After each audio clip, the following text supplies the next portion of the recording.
akan bercerita tentang kisah kelinci dan kura-kura. Nah, coba anak-anak ibu semuanya dengar dengan baik-baik ya. Nah, dahulu kala ada seekor kelinci yang memiliki kaki kuat sehingga larinya bisa sangat kencang. Nah, karena kemampuan larinya yang sangat cepat, ia pun jadi kelinci yang congkak dan sombong. Suatu hari, karena tidak suka dengan sifat sombong yang dimiliki si kelinci, seekor kura-kura pun menangkap kelinci untuk lomba lari. Nah, padahal kura-kura adalah hewan yang jalannya lambat karena kaki kelinci, kaki kecil, dan ia pun harus menggendong rumahnya kemanapun ia pergi. Kelinci yang sombong pun setuju untuk berlomba lari dengan kura-kura. Nah, bagaimana bisa ia mengalahku dengan jalannya yang begitu lambat? Pikir kelinci. Banyak hewan yang penasaran ingin melihat hasil perlombaan unik tersebut. Banyak juga yang mendukung kura-kura karena mereka juga tidak suka dengan sifat kelinci yang sombong. Si monyet pun ditunjuk untuk jadi wasitnya.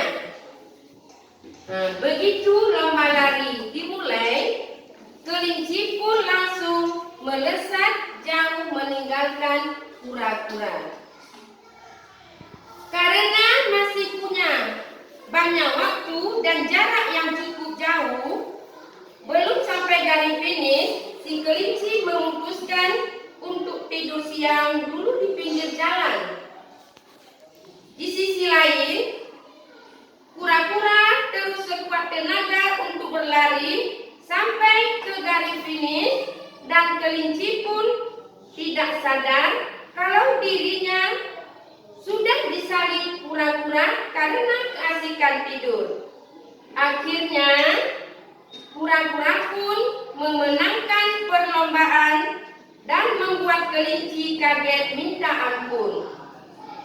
Nah, kura-kura yang menang mendapat sorak-sorai dari hewan yang lain, sedangkan kelinci pulang dengan tertunduk malu.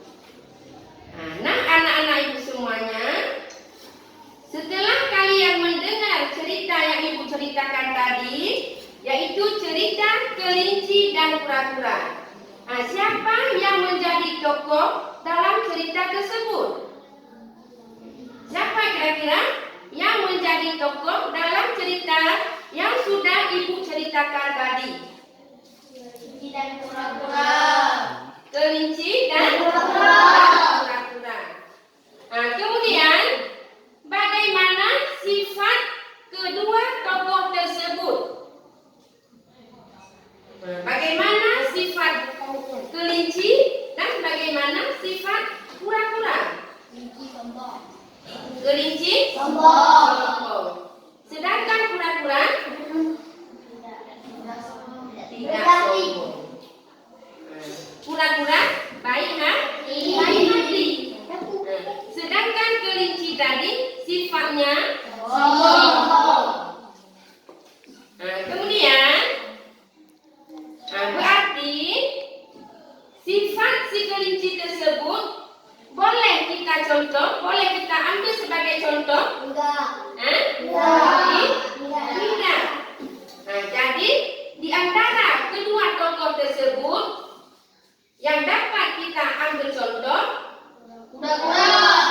sifat Kura-kura. kura-kura. Nah, berarti kita sebagai manusia tidak boleh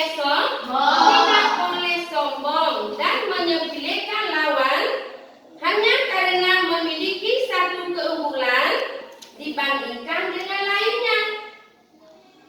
Nah, selain itu,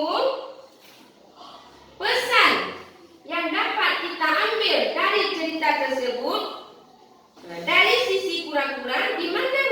ia sadar ia tidak bisa mengalahkan kelinci dalam kecepatan, namun ia tidak gentar dalam menghadapi tantangan dan tidak mudah menyerah. Meski sejak awal hasilnya lari si kelinci bisa membuat jarak antara mereka sangat jauh. Akhirnya kerja keras dan sikap pantang menyerah yang bisa menang, bukannya kesombongan. Bagi orang yang sombong belum tentu berhasil. Makanya kita tidak boleh sombong. Di mana saja kita berada, sikap angkuh dan sombong itu tidak boleh kita miliki. Karena sifat kesombongan itu adalah sifat yang tidak baik. Bagaimana? Anak-anak semuanya udah paham? Udah. Berarti sifat apa yang tidak boleh kita miliki? Sifat sombong. Dimanapun kita berada, di mana saja kita berada, sifat sombong itu tidak boleh ada sama kita. Baiklah anak-anak semuanya, cukup di sini dulu cerita ibu pada hari ini, yaitu cerita tentang si kancil dan kura-kura. Besok kita sambung lagi dengan cerita yang lain.